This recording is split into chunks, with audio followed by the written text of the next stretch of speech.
कृष्ण। आप सभी का हमारे YouTube चैनल पे बहुत बहुत स्वागत है। आइए सुनते हैं वैशाख मास महात्म्य कथा में 21वें अध्याय की कथा। तो बोलिए प्रेम से भगवान श्री हरि विष्णु की जय। श्रुतदेव जी कहने लगे कि शंख ऋषि और व्याध उसको इस प्रकार देखकर बड़े विस्मय से पूछने लगे कि तुम कौन हो, किस पाप से तुम इस योनि को प्राप्त हुए, किस शुभ कर्म से तुम्हारी देह शुद्ध हुई है और अकस्मात तेरी मुक्ति हो गई। शंख के इस प्रकार पूछने पर वह पृथ्वी पर दंडवत कर सिर झुकाकर हाथ जोड़कर कहने लगा कि मैं कुशीद मुनि का पुत्र रोचक नाम वाला प्रयागराज का ब्राह्मण था। आसन, शयन, निद्रा, लोकचर्या, ब्याज लेना यही मेरा काम था। मेरी किसी के प्रति श्रद्धा नहीं थी। इस तरह मेरा बहुत सा समय व्यतीत हो गया। एक समय भगवान के प्रिय वैशाख मास में जयंत नाम का एक ब्राह्मण आया और उस क्षेत्र के रहने वाले बहुत से हजारों स्त्री पुरुष उसके वैशाख मास की कथा सुनने लगे। सब लोग प्रातः समय स्नान कर मन लगाकर उनकी कथा सुनते थे। मैं केवल कौतुक देखने के लिए उस सभा में जाया करता था। मैं सिर पर पगड़ी बांध पान चबाकर बड़े दंभ से वहां जाकर लोगों से इधर उधर की बातें करके और उनका मन कथा से हटाता था। उसी दोष के कारण मेरी बुद्धि नष्ट हो गई, अवस्था छिन्न हो गई और सन्निपात से मेरे प्राण नष्ट हो गए।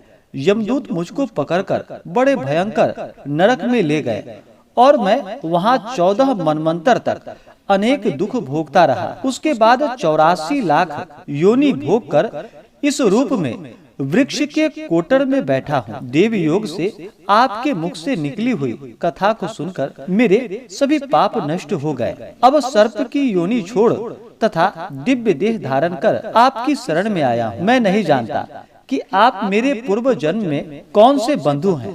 मैंने तो कभी किसी का कोई उपकार नहीं किया, फिर सज्जनों का कैसा संग हुआ।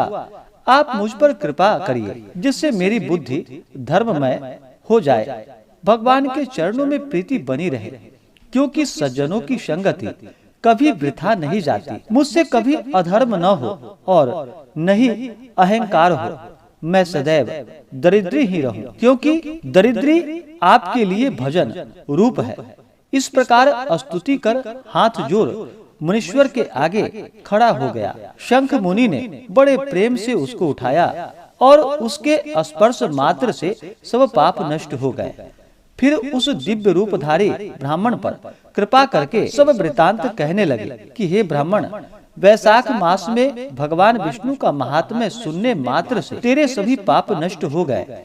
तू कर्म से अतिवाहित लोकों को जाकर फिर दर्शन देश में ब्राह्मण के घर जन्म लेगा और वेद शर्मा नाम से प्रसिद्ध होकर सभी विद्याओं में निपुण होगा। प्रत्येक जन्म में तुझे जाति स्मृति रहेगी और तुम संपूर्ण इच्छाओं को त्याग कर वैशाखोक्त विष्णु के प्रिय धर्म को करोगे। निष्प्रिय गुरु भक्त और जितेंद्रिय होकर उस जन्म में सदैव भगवान की कथा सुनने में तत्पर रहोगे। इस प्रकार तुम सिद्धि को प्राप्त हो जाओगे और सभी बंधनों से मुक्त होकर योगियों को भी दुर्लभ मोक्ष पद को प्राप्त करोगे। डरो मत, मेरी कृपा से तेरा कल्याण ही होगा। जो किसी प्रकार श्रद्धाहीन होकर भी भगवान के नाम का स्मरण करता है, वह भी निर्मल होकर मुक्त हो जाता है। तो जो श्रद्धा पूर्वक जितेंद्रिय होकर सुनते हैं, फिर उनका क्या कहना। जो कोई भक्ति से अथवा द्वेष से कहते हैं अथवा भगवान की उपासना करते हैं, वे सभी मुक्त हो जाते हैं। भगवान के भिन्न यश के अंकित जो अनेक नाम हैं, उन्हें साधु महात्मा सुनते, गान करते हैं और मनन करते हैं। ऐसे भगवान की सेवा में न कष्ट उठाना पड़ता है, न धन खर्च करना पड़ता है। जिनके स्मरण मात्र से प्रकाशमय धाम मिलता है, उस दयालु परमात्मा की शरण में हम जाते हैं। तुम भी उस नारायण की शरण में जाओ और वैशाखोक्त धर्म के कार्यों को करो। इसी से भगवान तुम पर प्रसन्न होंगे। ऐसे कहकर मुनीश्वर प्रसन्न हो गए।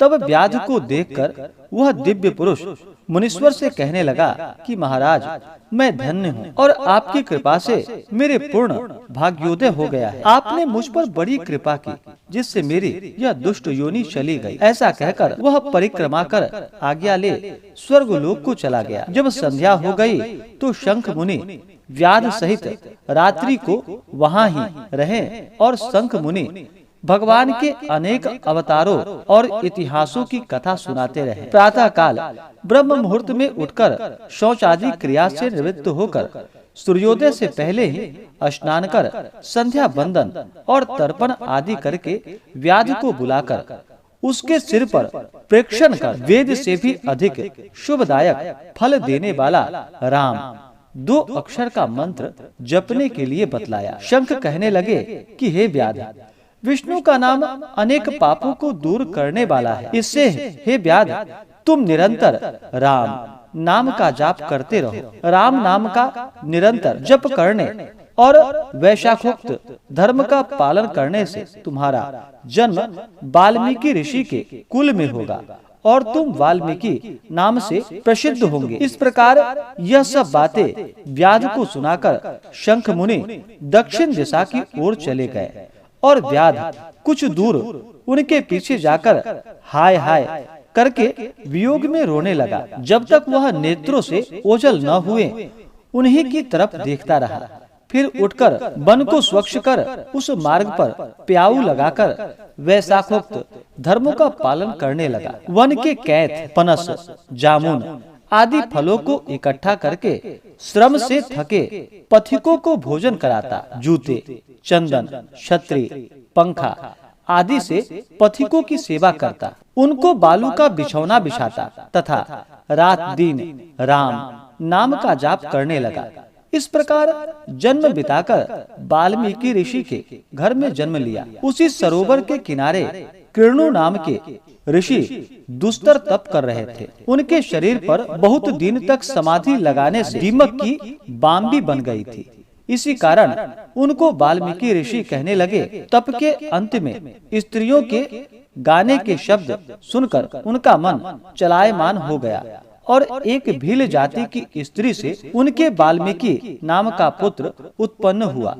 यह वाल्मीकि बड़े ही तपस्वी और यशस्वी हुए, जिन्होंने मनोहर छंदों में संसार के सब बंधनों को काटने वाली राम कथा कही। श्रुतदेव जी कहने लगे कि वैशाखोक्त थोड़े से धर्म अर्थात जूते, छतरी आदि दान करने से ही व्याध को कितना दुर्लभ ऋषि तत्व प्राप्त हुआ। जो कोई इस पाप नाशक कथा को सुनेगा उसका जन्म फिर संसार में नहीं होगा। इस प्रकार से वैशाख मास महात्म्य श्री स्कंद पुराणीय वैशाख महात्म्य में नारद एवं अम्बरीश के संवाद में व्याधोपाख्यान तथा वाल्मीकि का जन्म कथन नामक 21वां अध्याय पूर्ण हुआ। तो बोलिए प्रेम से भगवान श्री हरि विष्णु की जय, माता लक्ष्मी की जय, सर्वदेवी देवता की जय। इसी प्रकार से अगर आप सब आगे के अध्याय को सुनना चाहते हो, हमारे चैनल पे नए हो तो हमारे चैनल को लाल बटन दबा करके सब्सक्राइब करें, साथ में बेल आइकन घंटी को दबाएं ताकि मेरे वीडियो का नोटिफिकेशन आपको समय से मिलता रहे।